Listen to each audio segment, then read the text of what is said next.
चलो मुन्ना, स्टार्ट करेंगे हम लोग। बच्चों, डिप्रिसिएशन ये वाला टॉपिक हमारा चल रहा था, आपको अगर याद आ रहा है तो मैं एक बार रिवाइज करवाना चाहूंगा। ठीक है, आपके जीवन का ये सबसे पहला टॉपिक है, सोच करके आपने पढ़ाई स्टार्ट करना है। और मैं किसी भी बच्चे को अब तक हमने जो पढ़ा उस टॉपिक का पूछ सकता हूँ, उस टॉपिक का। मैं आपको जबरदस्ती टॉर्चर नहीं करूंगा कि बता बता बता हमने आज के 1 महीने पहले क्या पढ़ा था। नो नो नो, मैं जानता हूँ, मैं भी जब स्टूडेंट था तो उतना याद नहीं रहता था, लेकिन जो करंट टॉपिक है उतना तो याद रहेगा ना। वो तो मेरा अधिकार है ना पूछने का। हाँ, मुझे अगर किसी बच्चे को जबरदस्ती त्रास ही देना है तो मैं क्या पूछता उसको, बता आज के 1 महीने पहले क्या पढ़ा था, या पिछले के पिछले टॉपिक में क्या पढ़ा था। वो नहीं पूछूंगा, मैं मानता हूँ कि उतने जल्दी आपको बैठे बैठे ऐसे ही याद नहीं आ जाएगा, बट एटलीस्ट जो करंट टॉपिक में चल रहा है वो आपको याद रहना चाहिए। क्या मैं पूछ सकता हूँ आप सभी को? राइट, करंट टॉपिक जो हमारा चल रहा है। और करंट टॉपिक तो हमारा 2-3 बार हर एक चीज रिवाइज होती है, 2 से 3 बार 4 बार हम लोग करते हैं एक एक चीज को, तो याद रहना चाहिए। राइट, तो डिप्रिसिएशन ये वाला टॉपिक हमने स्टार्ट किया था, सब लोग प्लीज ध्यान देना। डिप्रिसिएशन आसान भाषा में reduction in book value of, reduction in book value of depreciable asset may be because of its use, wear and tear, passage of time, innovation and technology. Yes or no? अभी ध्यान देना, जो new students है उन्होंने क्या करना है, किसी की एक बुक देख लेना है ना। किसकी बुक देखोगे? ये, हाँ, ये वृंदा है। और आपका नाम? रोशनी। एक बार हाथ खड़े करो, ऐसा आप खड़े हो जाओ दोनों, एक बार गौर से देख लो इन चेहरों को। एक बार चेहरा देखा बेटा, इनकी आप बुक ले लेना। बुक मत देना, फोटो निकालने के लिए 5 मिनट के लिए बुक देना। बुक घर पे मत दो आपको पढ़ाई करने के लिए, वरना मुश्किल हो जाएगी, है ना। फोटो है, कैमरा है आजकल सभी के पास में। पहले कैमरा सिर्फ महेश भट्ट के पास हुआ करता था, मूवी बनाता था। आज कैमरा सभी के पास है। यस और नो? हर एक के जेब में कैमरा है। तो उस कैमरे से आप लोग क्या करना, फोटो निकाल लेना उस सारे पेजेस का, और घर पे जाकर के बुक कंप्लीट कर लेना। तो सबसे पहला टास्क आप लोगों का, जो न्यू स्टूडेंट्स है, आपकी बुक कंप्लीट होना चाहिए। उसके बाद आगे क्या करना है वो सब मैं बताता हूँ। डन, प्लीज बैठो मैडम, थैंक यू। तो सर इन्हीं का नाम क्यों बोला, बाकी बच्चों को इनके बुक में कंप्लीट है, मैंने देखा हुआ है, और hand writing as compare to other students मुझे अच्छी लगी। बाकी बच्चों की बुक में भी हैंड राइटिंग अच्छी होगी, बट जो मुझे याद है मैंने बता दिया। Please don't take it personally. अच्छा ध्यान से देखो, तो डिप्रिसिएशन का मतलब हमने देखा था, ये बेसिकली खर्चा है, नेचर। मुन्ना ध्यान देना, ये बेसिकली क्या है, खर्चा है। बट ये ऐसा खर्चा है जिसके लिए किसी को भी पेमेंट नहीं करना है। मान लो मैंने कार खरीदा 10 लाख रुपए की, 5 साल कार चलेगी, 1 साल यूज कर लिया, मतलब 2 लाख की कार यूज कर ली, एंजॉय कर लिया, कंज्यूम कर लिया, मजे ले लिए, 2 लाख रुपए उसमें के एक्सपायर हो गए। बताओ 2 लाख किसको देना है? किसी को नहीं। इसीलिए नॉन कैश एक्सपेंस है। मुन्ना सब लोग प्लीज अच्छे से ध्यान दो, आपके बैक ऑफ द माइंड में भी डिप्रिसिएशन ही चलने दो, because I can read the faces. मैं जब किसी बच्चे का फेस देखता हूँ तो मुझे समझ में आ जाता है बच्चा इसी दुनिया में है या और कोई पैरेलल यूनिवर्स में घूम रहा है। तो प्लीज आप लोग सभी छोटे बच्चे हैं यहाँ पे, और सबके चेहरे इतने बोल के है, मराठी का मतलब अपन बोल के, तो चेहरा देख के समझ में आ जाए तो बच्चा यहाँ पे है कि नहीं है। तो उस बच्चे को मैं सवाल पूछ लूंगा, क्या जबरदस्ती क्लास में बेइज्जती हो जाएगी? अच्छा अच्छा, क्लास में ध्यान दो, है कि नहीं? आ जाओ। सर आपकी बेइज्जती करने का मौका कब मिलेगा हमें? आप ऐसा कुछ सवाल ढूंढ के लेके आओ कि मुझे जिसका जवाब नहीं आएगा, और मैं आपको उसके लिए रास्ता भी बताता हूँ। आपको घर पे डेली पढ़ के आना होगा। मैं 10 किताबें पढ़ता हूँ तो आपको 11वीं किताब पढ़नी होगी। यस और नो? 10+1, 11वीं मतलब डायरेक्टली कोई 11th बुक नहीं है। आपको एक बुक मेरे से ज्यादा पढ़ना होगा। यस और नो? तो आपको भी मौका मिलेगा, आप भी मुझे ऐसे सवाल पूछना कि जिसका मुझे जवाब नहीं आए, फिर आप भी मुझे ऐसे ही रोस्ट करना। अच्छा इतने साल से पढ़ा रहे हो, ये कर रहे हो आप, पैसे फोकट के दिए हमने, चलो हमारा डाउट सॉल्व करो, नहीं तो निकलो यहां से अभी। समझ में आएगा? तो उसके लिए आपको बहुत सारी चीजें पढ़ के आनी होगी।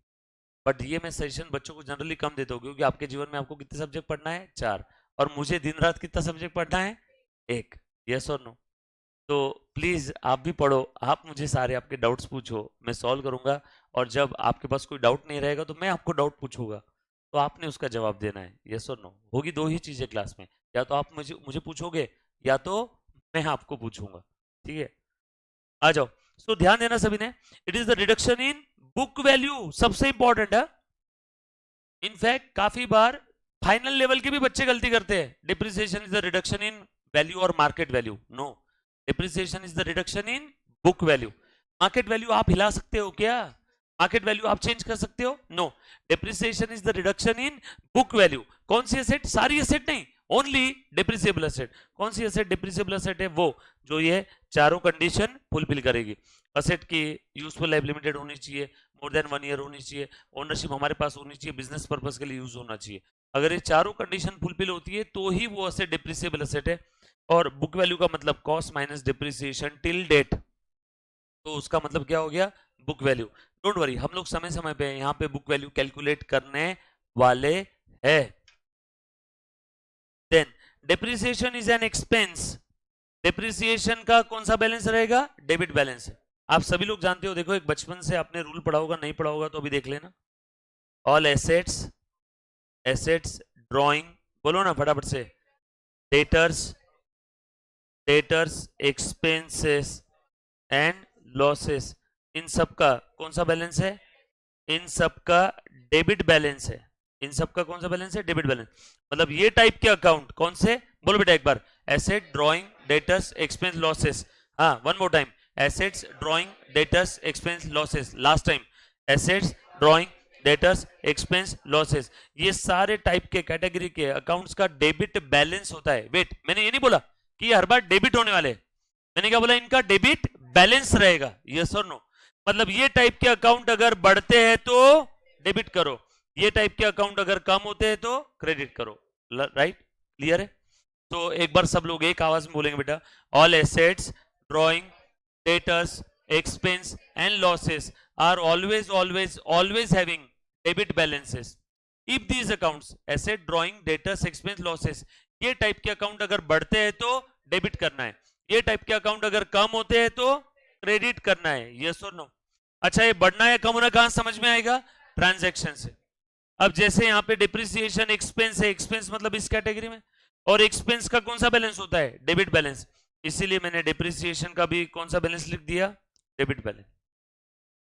जब भी आप डिप्रिसिएशन चार्ज करोगे तो बिजनेस में, धंधे में खर्चा बढ़ेगा कि नहीं? यस और नो? सर डिप्रिसिएशन कम भी हो सकता है कि कभी? हाँ, हो सकता है। डिप्रिसिएशन चार्ज करना था 10,000, अकाउंटेंट पीके था, उसने 10 की जगह गलती से लिख दिया 11,000, डिप्रिसिएशन ज्यादा चार्ज कर दिया ना, ज्यादा चार्ज कर दिया, तो उसे क्या करना है? कम। कम करना है तो हम लोग उस समय डिप्रिसिएशन को क्या करेंगे? Credit. Are you getting my point guys? समझ में आ रहा है कि सभी को? सो खर्चा अगर बढ़ता है तो डेबिट करो, खर्चा कम हो रहा है तो क्रेडिट करो। बढ़ना या कम होना समझ में आएगा ट्रांजैक्शन से, बरोबर? ओम, चलो आगे। उसके बाद डिप्रिसिएशन की अकाउंटिंग की दो मेथड थी। अच्छा, ये आपने ये तो रूल देख लिया, ये एक रूल लिखा सभी ने। इसी के अपोजिट, बोलो बेटा, एसेट के अपोजिट क्या है? लायबिलिटी। ड्रॉइंग के अपोजिट क्या है? कैपिटल। और डेटर्स के अपोजिट क्या है? क्रेडिटर्स। एक्सपेंस के अपोजिट इनकम, एंड लॉसेस के अपोजिट गेन और प्रॉफिट। ठीक है? इन सब का डेबिट बैलेंस के अपोजिट यहां पे कौन सा बैलेंस है? Credit balance. Rule, credit balance वाले अकाउंट बढ़ते हैं तो क्रेडिट, कम हुआ तो डेबिट। डेबिट बैलेंस बढ़ता है तो डेबिट, क्रेडिट बैलेंस वाला अकाउंट बढ़ता है तो क्रेडिट। सिंपल। पूरी अकाउंट्स की दुनिया, ब्रह्मांड इस एक रूल के अंदर में सिमट के खत्म हो गया। सब कुछ यहीं से निकला है।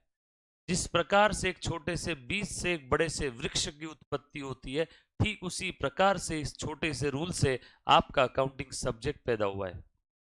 इसके बाहर अकाउंटिंग में कुछ नहीं है। यस और नो? ये है बिग बैंग थ्योरी, यहीं से सब पैदा हुआ है, यहीं से। तो एक बार रूल बोलेंगे सब लोग, इस रूल को इज्जत करते हुए सब लोग, one more time, all assets drawing debtors expenses and losses. Asset drawing debtors expense losses, ये टाइप के अकाउंट बढ़ रहे हैं तो डेबिट करो। क्यों क्यों क्यों? क्योंकि इनका डेबिट बैलेंस है। Debit balance if further increase will be debited, and liability capital creditor income gain, इनका क्रेडिट बैलेंस है। ये टाइप के अकाउंट बढ़ते हैं तो क्रेडिट करो। क्यों? क्योंकि क्रेडिट बैलेंस वाला अकाउंट बढ़ रहा है तो क्रेडिट। अपोजिट बोलने का काम नहीं। तो last time, assets drawing debtors expense and losses are always having debit balance. If these accounts further increase will be debited, if decrease will be credited. बढ़ना कम होना समझेगा ट्रांजेक्शन से, किसके पॉइंट ऑफ व्यू से? बिजनेस के। जैसे मेरे पास से कैश चली गई, बिजनेस में कैश कम हो गई, सामने वाले के पास कैश बढ़ गई, तो सामने वाला गया चूल्हे में। हम लोग किसके पॉइंट ऑफ व्यू से देखना है? बिजनेस के। जिस बिजनेस के बुक्स में आप ये अकाउंटिंग कर रहे हो उस बिजनेस के पॉइंट ऑफ व्यू से। and all liabilities, capital, creditors, income and gains are always having credit balance. Yes or no? आ जाओ थोड़ा सा आगे बढ़ते। तो उसके बाद हमने अकाउंटिंग की मेथड देखा था। दो मेथड थी मुन्ना, कौन सी दो? पहली, असेट पे चार्ज कर दो, यानी असेट का वैल्यू कम हो जाएगा, और दूसरी, असेट को मत कम करो, असेट के अपोजिट यानी लाइबिलिटी साइड में लिख दो। बात तो एक ही है, असेट कम करना क्या या लाइबिलिटी बढ़ाना क्या, बात एक ही है ना। या तो असेट को कम करो, चार्ज टू असेट, या तो लाइबिलिटी साइड में प्रोविजन बना दो डिप्रिसिएशन की। तो असेट को अगर चार्ज किया तो देखो एसेट को मैंने कम कर दिया, या फिर दूसरा वाला तरीका, make up provision, depreciation to provision, asset gross value पे दिख रही है, अपोजिट साइड में लिख दिया। तो इधर 100 लिख के इधर 10 लिखना क्या, या इधर ही 90 लिखना गया, बात तो एक ही है। उसके बाद अब ये अकाउंटिंग करने के लिए जो अमाउंट की जरूरत पड़ती है, अकाउंटिंग करने के लिए जो अमाउंट की जरूरत पड़ती है, ये अमाउंट कैलकुलेट करने के लिए काफी सारी मेथड्स है। Rate line, WDV, SYD, NUT, sinking fund, production unit, machine hour, depletion, काफी सारी मेथड्स है। तो ये कुछ मेथड्स हम लोग 1 बाय 1 पढ़ने वाले हैं। लास्ट लेक्चर में मैंने आप लोगों को इसमें से स्ट्रेट लाइन मेथड, उसका नाम स्ट्रेट लाइन ही क्यों है ना, स्ट्रेट लाइन का फॉर्मूला कैसे पैदा हुआ, ये सारी चीजें हमने डिस्कस की थी, है ना। इसका नाम स्ट्रेट लाइन ही क्यों, ये एग्जाम में नहीं आता है, बट ऐसे ही खुजली थी मेरे अंदर तो मैंने बता दिया, अदरवाइज कोई जरूरत नहीं थी, राइट। इसका फॉर्मूला बहुत सिंपल था, depreciation under straight line method is equal to cost minus estimated scrap value upon estimated useful life. अगर आपको रेट दिया हुआ है तो depreciation is equal to cost into rate. Cost means historic cost, लिख लो आपके बुक में कहीं पे भी ऊपर मार्जिन में, cost means historic cost. Cost का मतलब क्या है बेटा? Historic cost. यहाँ पे जितने भी बच्चे हैं ना, मैं कभी अगर किसी बच्चे को डांट दूं तो मुझे अपना दोस्त, बड़ा भाई या रिश्तेदार समझ के माफ कर देना। मैं किसी के भी पेरेंट्स का या उनके कमाए हुए मेहनत के पैसे का डिसरिस्पेक्ट नहीं करता हूँ, ओम, ठीक है। बस ये आपको डांटने के पीछे की वजह बस इतनी है कि आप लोग एक जीवन में अच्छा इंसान बन पाओ। समझ में आया क्या? जब भी तुम किसी को कुछ बोलते हो, कुछ करते हो, तो उससे सामने वाले को समझ में आ जाता है किस इंटेंट से बोल रहा है। क्योंकि मेरी बात समझना, मैं आपने आज का इंटेंशन आपका अच्छा था, बट जब आप जाके आगे कॉर्पोरेट में काम करोगे तो वहां इंटेंशन नहीं देखा जाता, वहां पे डायरेक्टली फायर कर देंगे आपको। यस और नो? तो समझो, आगे आप GMCS का कोर्स करोगे, general management and communication skill, वहां आपको सिखाया जाएगा क्या पहना जाए, कैसे रहा जाए, कैसे बात किया जाए, ये सारी चीज़ आपको सिखाई जाएगी। उसके लिए आप आगे जाके अलग से पैसे दोगे, वो चीज़ मैं आपको आज ही बता रहा हूँ, ठीक है। और आपका एक पढ़ाई के लिए एटीट्यूड अच्छा डेवलप होना चाहिए। बाकी आपको डांटने के पीछे और कोई मेरा पर्सनल एजेंडा है, मोटो नहीं है। मैं जब यहाँ पे पढ़ाने आता हूँ तो मैं मेरे पर्सनल कैरेक्टर को बाहर ही छोड़ के आता हूँ। यहाँ पे बस मैं आपको आपका एक दोस्त समझ के, है ना, मैं पढ़ा रहा हूँ। तो प्लीज अगर मैं किसी बच्चे को कुछ यहाँ पे बोलूँ, मैं जब स्टेज से नीचे उतरता हूँ तो मैं भूल जाता हूँ मैंने किसी को डांटा है। नीचे उतरने के बाद सारे बच्चे और मैं, हम सब एक ही बराबर है। यहाँ पे बस मेरी हाइट आपसे थोड़ी सी ज्यादा है, नीचे उतरने के बाद आप और मैं सब एक ही बराबर है, राइट। तो थोड़ा सा यहाँ पे आने के बाद थोड़ी मेरे ऊपर एक जिम्मेदारी बनती है। यहाँ किसी की बहन बैठी है और कोई बैठा है ना, किसी का बड़ा भाई, बड़ी बहन, छोटा भाई, छोटी बहन, तो मुझे सबको लेकर के चलना है। तो मुझे क्लास का वो डिसिप्लिन मेंटेन करना होगा, वरना किसकी इच्छा होती है जबरदस्ती बच्चों को डांटना? आपने तो उल्टा पैसे दिए, पैसे दे करके आप गाली खा रहे हो, तो ये तो गलत ही चीज है। बट आप ऐसा कोई काम ही मत करो कि मुझे डांटना पड़े। बट फिर भी अगर कभी किसी को मैंने डांटा तो उसके पीछे मेरा कोई पर्सनल एजेंडा नहीं रहता है। प्लीज हो सके तो मुझे माफ कर देना, बट मैं डांटना बंद नहीं करूंगा। हाँ, वो भी उतना ही सही है, ठीक है। अगर मैं डांटूंगा नहीं तो क्या वो बच्चा पढ़ेगा नहीं। अब जैसे आज मैंने बोला, तो कल से मालूम है मास्टर पागल है, आने के बाद फॉर्मूला पूछेगा तो आते ही तुम पढ़ के रखोगे। तो देखो कहीं ना कहीं इसके पीछे अच्छा क्या हुआ, आप पढ़ाई कर लोगे। 15 मिनट का आपको जो ब्रेक मिलता है, 15-20 मिनट में पिछला आपने पढ़ लेना। आते से ही 5 मिनट खटाखट खटाखट सबको उठा उठा के पूछ लिया, चल बता फॉर्मूला, बता ट्रीटमेंट, बता एंटी, बता एडजस्टमेंट, बता ये बता वो बता बता, खत्म। आप खुश, मैं खुश, सबका जवाब सही आ गया। आपका जवाब जब सही आता है ना तो आपसे ज्यादा खुश मैं होता हूँ। इसलिए बोलता हूँ वाह यार बहुत बढ़िया, बिल्कुल सही, मैं भी हेल्प कर देता हूँ फॉर्मूला बताने में। बट आपका जवाब जब गलत आता है तो मुझे ही बड़ी शर्म आती है, यार ये क्या कर रहा है इंसान। क्योंकि माँ बाप ने पैसे दिए यहाँ पे, और यहाँ पे आके गेम खेल रहे हैं। यस और नो? तेरा गेम हो जाएगा भाई लाइफ में, नहीं तो वैसा मत कर। आने के बाद है ना तुम यहाँ पे पढ़ लिया करो 10-15 मिनट, तो तुम्हारे लिए अच्छा रहेगा। डन? आ जाओ थोड़ा सा और आगे बढ़ते। तो ये एक दो फॉर्मूला हमने देखे थे, एक ये वाला था, एक ये वाला था।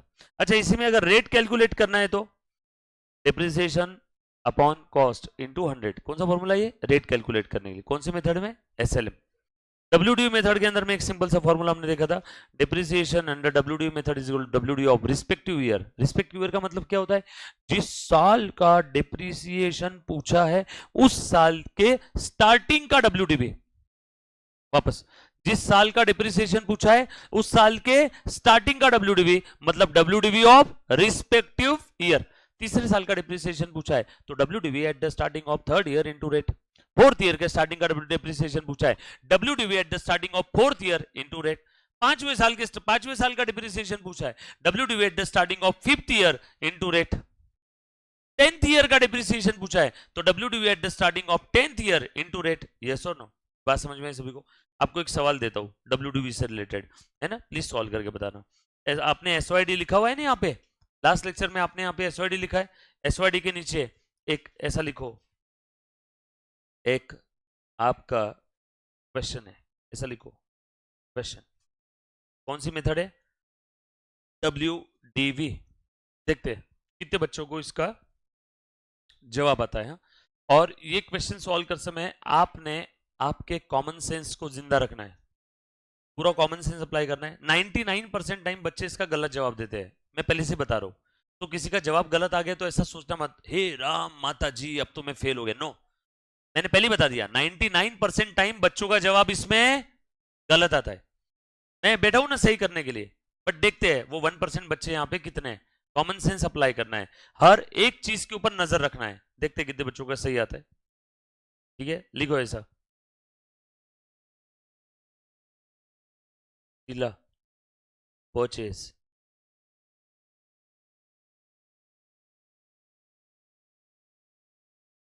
लॉरी, क्या खरीदा उसने, lorry,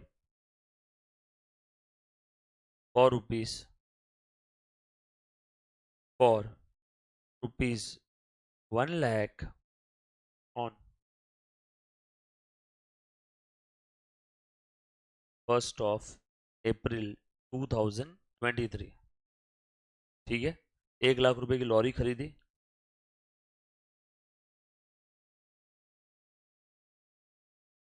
useful life of that lorry is 10 year and estimated scrap value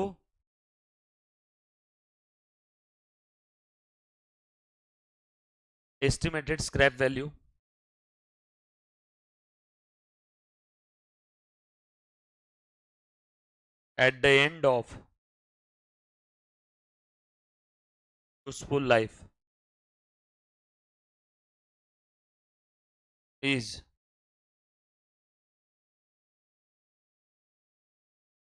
20,000। बरोबर है।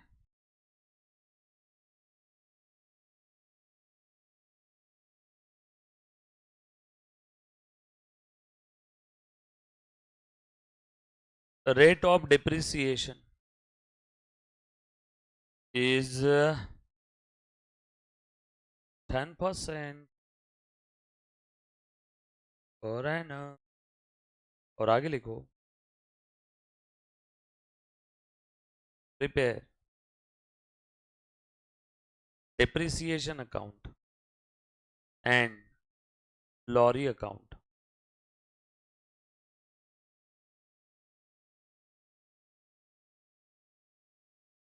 for a period of 3 years ended on 31st December 2025। चलो बनाओ बेटा फटाफट से। जो बच्चे online offline JDPD live recorded face to face कैसे भी देख रहे हैं, सभी ने ट्राई करना है। सबसे पहला काम क्या है मैं पहले बता दूं, सबसे पहला काम है वर्किंग नोट डिप्रिसिएशन का अमाउंट निकालना। ठीक है, तो पहला काम क्या करना है, डिप्रिसिएशन का अमाउंट निकालो। चलो कर, सबसे पहला काम डिप्रिसिएशन का अमाउंट निकाल लो, 3 साल का निकालो। WDV मेथड है, हाँ ये मैंने पहले बता दिया। मेथड कौन सी है, WDV। रफ में लिखना है रफ में सॉल्व करो, पेंसिल से लिखना है पेंसिल से लिखो, यही लिख करके बाद में इरेज करना चाहते हो वैसा करो, कैसा भी करो लेकिन करो। नोट्स अच्छे से मेंटेन कर रहे मुन्ना।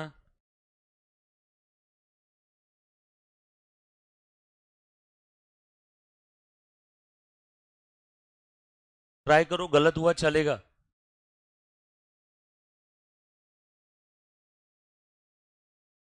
मैडम आपके साथ एक और आपके फ्रेंड थे, वो नहीं है?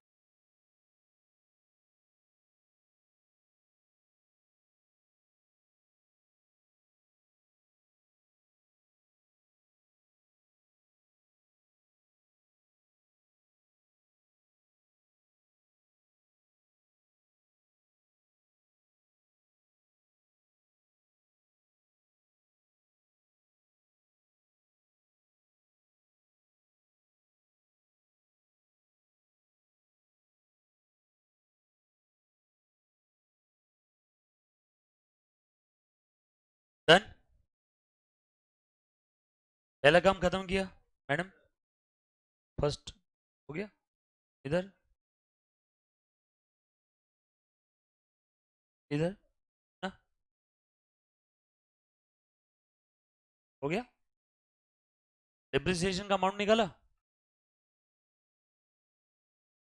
ओके। एक बच्चे ने बोला 22,000।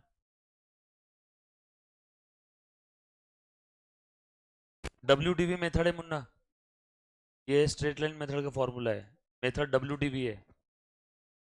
WDV में कैसे निकालते थे, एक बार पीछे आके डमी एग्जांपल हमने लिया था। हो गया बेटा, 3 साल का, बस 3 साल का। 72,900, 72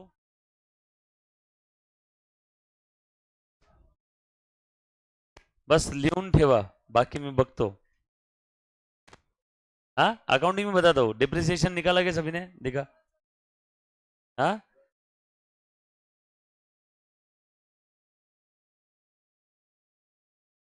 3 वर्ष ना, निकाल लिया।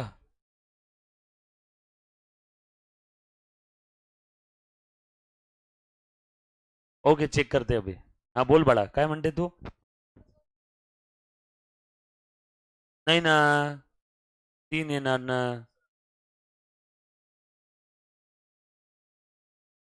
हाँ 23,000, ओके ओके ठीक है। चलो आए सभी का, चल बता बेटा डिप्रिसिएशन का अमाउंट कितना है। रुको रुको रुको, हाँ फर्स्ट ईयर का डिप्रिसिएशन का अमाउंट, फर्स्ट ईयर का डिप्रिसिएशन का अमाउंट, फर्स्ट ईयर का डिप्रिसिएशन का अमाउंट किसी का अलग आया, यही सब गलत हो गए। ईयर एंड की तारीख बताओ कितनी है फर्स्ट ईयर का,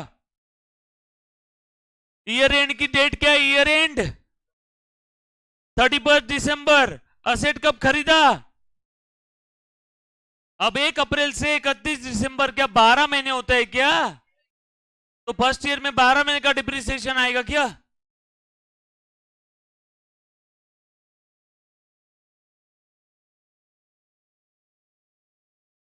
अरे कुछ भी मन से, ये बोल रहा है कि ईयर 1 अप्रैल से 31 मार्च रहेगा, यहां पे लिखा हुआ है ईयर एंडेड ऑन 31 दिसंबर, फिर काहे का 31 मार्च?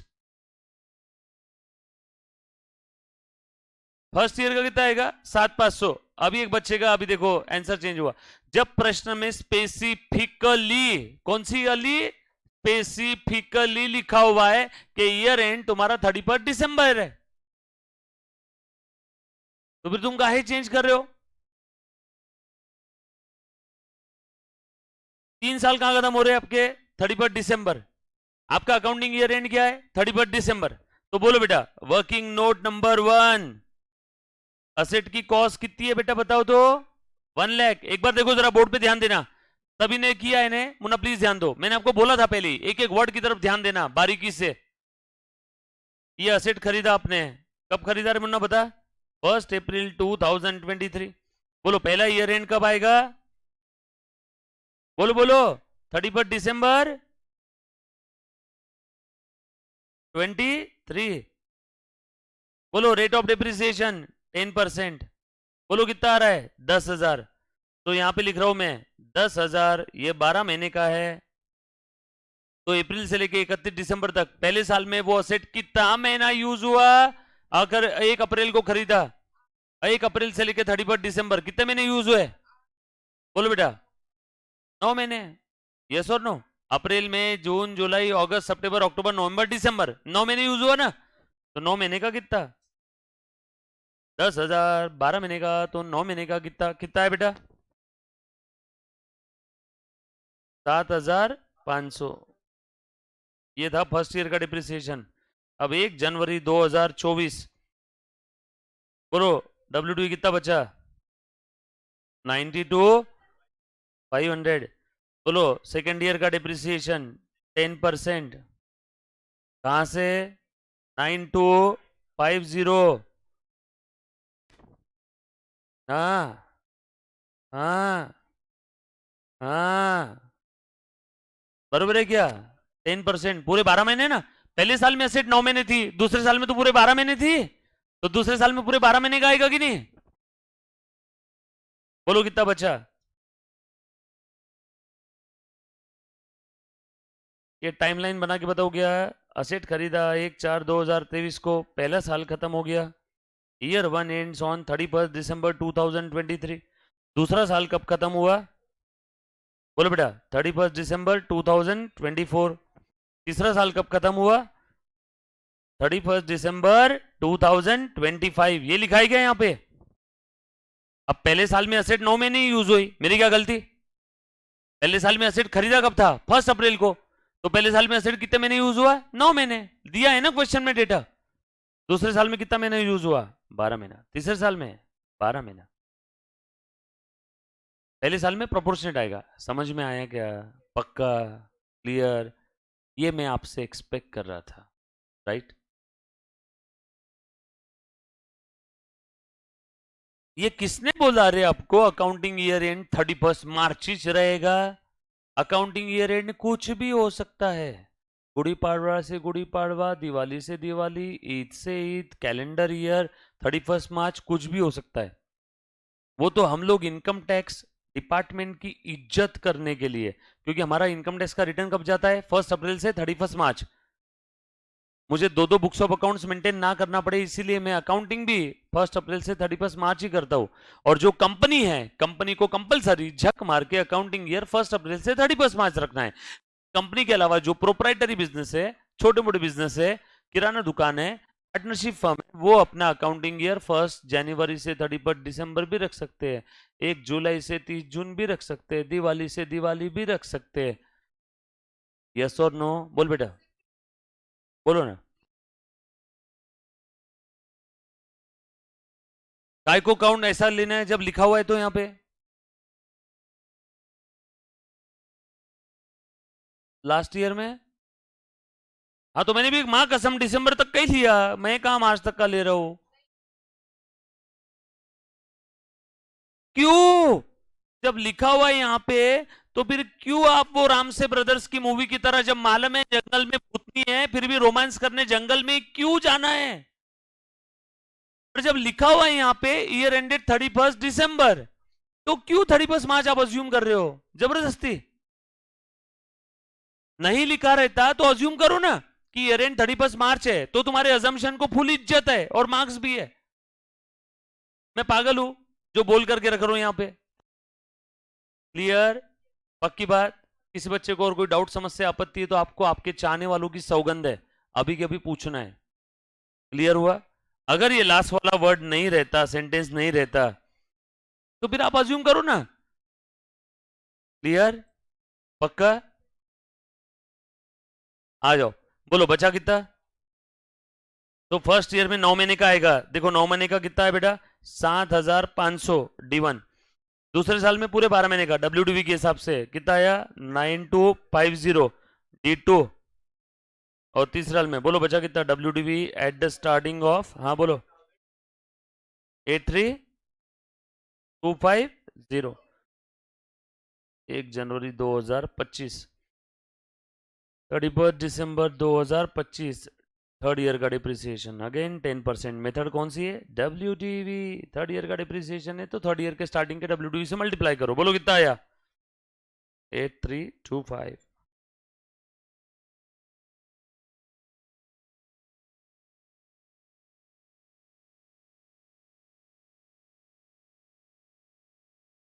खत्म। पहला साल, दूसरा साल, तीसरा साल। तीसरे साल में डिप्रिसिएशन कितना आया 8325।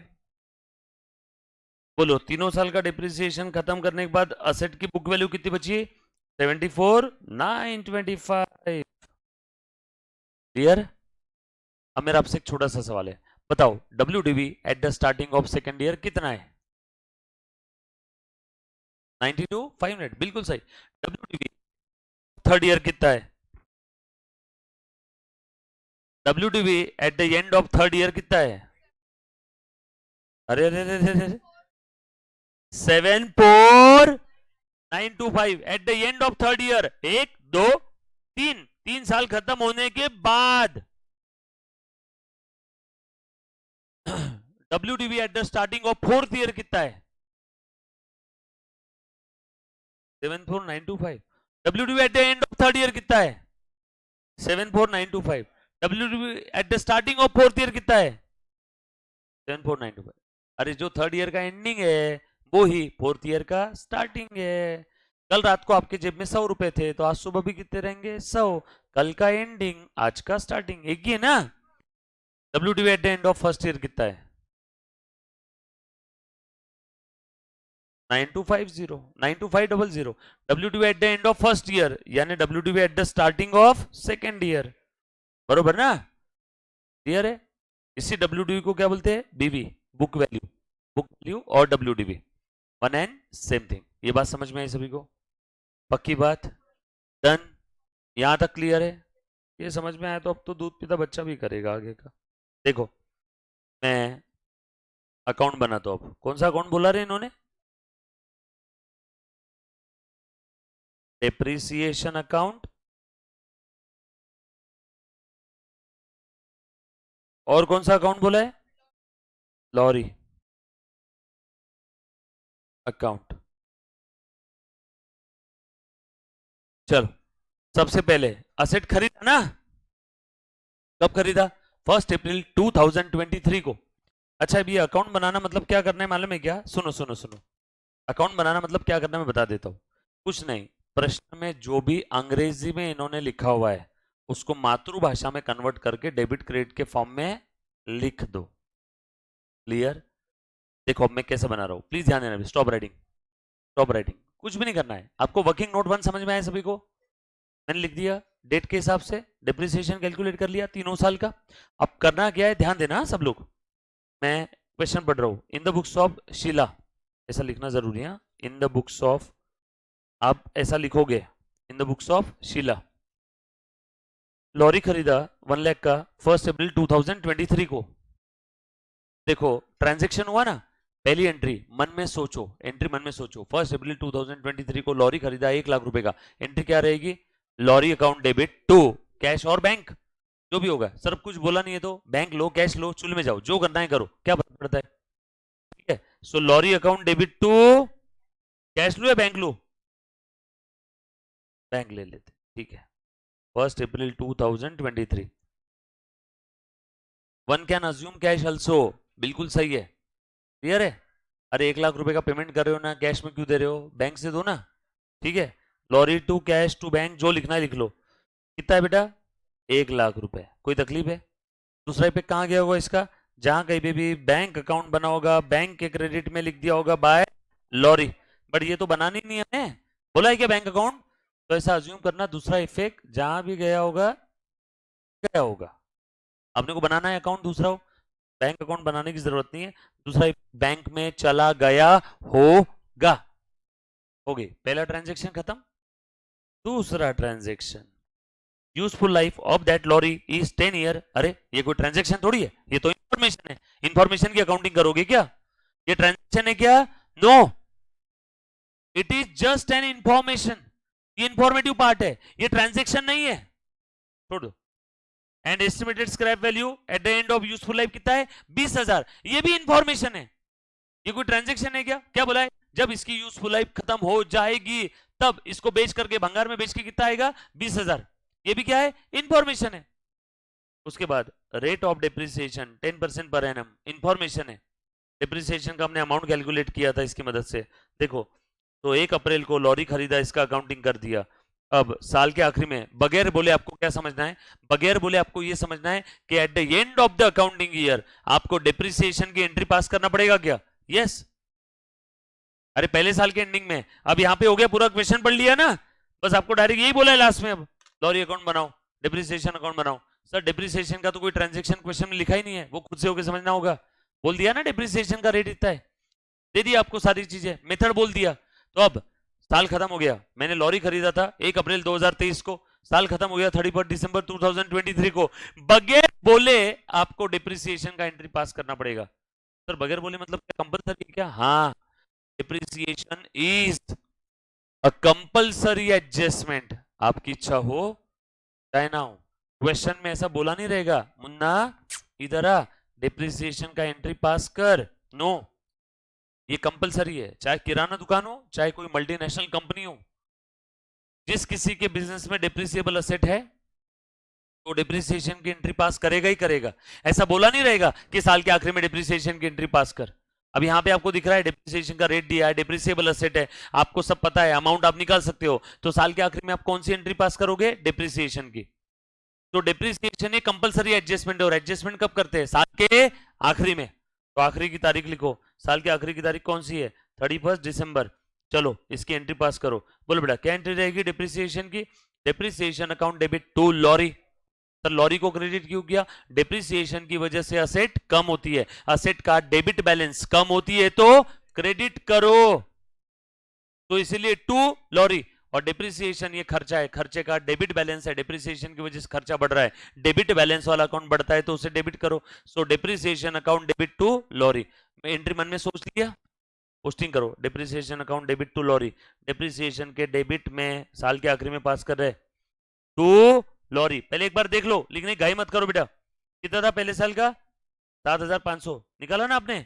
वर्किंग नोट 1 यहां पे लिखोगे आप, वर्किंग नोट 1 कहां से आई ये फिगर? लिखना पड़ेगा ना रीजन।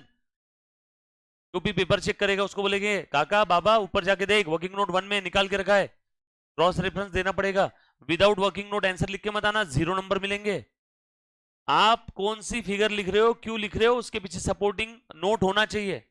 कोई आप अंतर्यामी हो गया, पहले साल का फिगर आपको समझ में आ गया अचानक से? नो, वर्किंग नोट बनाना होगा। तो मैंने लिख दिया। दूसरा इफेक्ट इसका, दूसरा इफेक्ट कहां जाएगा? लॉरी अकाउंट में। लॉरी अकाउंट बनाने के लिए बोला है क्या? हाँ, तो लॉरी में दे दो दूसरा इफेक्ट। 31 दिसंबर 2023 लॉरी के क्रेडिट में बाय डिप्रिसिएशन कितना है बेटा अमाउंट? हो गया खत्म, पहले साल का डिप्रिसिएशन का एंट्री के दोनों इफेक्ट दे दिए। कुछ था इसके अंदर में?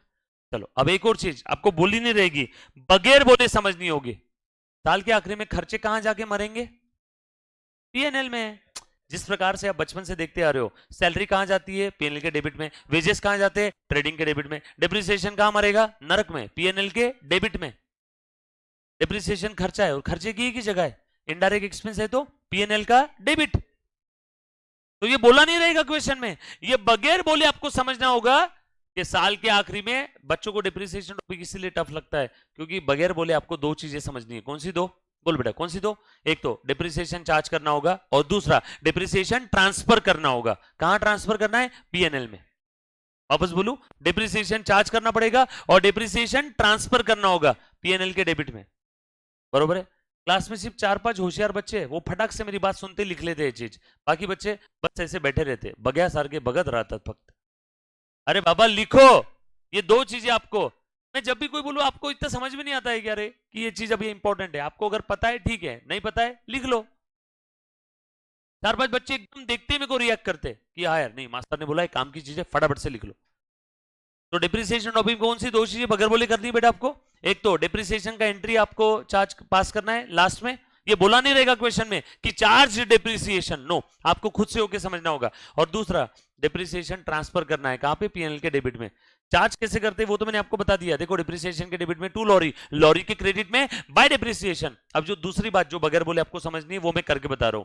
डिप्रिसिएशन कहां ट्रांसफर करेंगे साल के आखिरी में, पीएनएल के डेबिट में, करके बताओ। चलो देखो पीएनएल के डेबिट में क्या लिखते हो, टू डिप्रिसिएशन, तो डिप्रिसिएशन के क्रेडिट में बाय पीएनएल। ये डिप्रिसिएशन मैंने पहले चार्ज किया, ये देखो चार्ज किया, और उसके बाद डिप्रिसिएशन को अब मैं क्या कर रहा हूं, ट्रांसफर कर रहा हूं, ट्रांसफर कर रहा हूं। कुछ था इसके अंदर में सर, इसका दूसरा इफेक्ट कहां गया होगा, जहां पीएनएल बना होगा उसके डेबिट में चला गया। पीएनएल बनाने बोला है कि आपको, पीएनएल अगर बनाने बोला रहता तो ऐसे में बनाता, पीएनएल के डेबिट में टू डिप्रिसिएशन, बट बोला है क्या पीएनएल, नो, छोड़ दो, हो गया। और यहां पे ऐसा नीचे ब्रैकेट में लिखो ट्रांसफर एंट्री, पीएनएल में ट्रांसफर किया आपने, हो गया। Depreciation account close, first year का depreciation account close. Balancing figure आएगा क्या डिप्रिसिएशन का, नो, जो बैलेंसिंग फिगर था वो तो ट्रांसफर कर दिया हमने पीएनएल में, अब क्या और क्या आएगा। और लॉरी का भी अकाउंट क्लोज करो फर्स्ट ईयर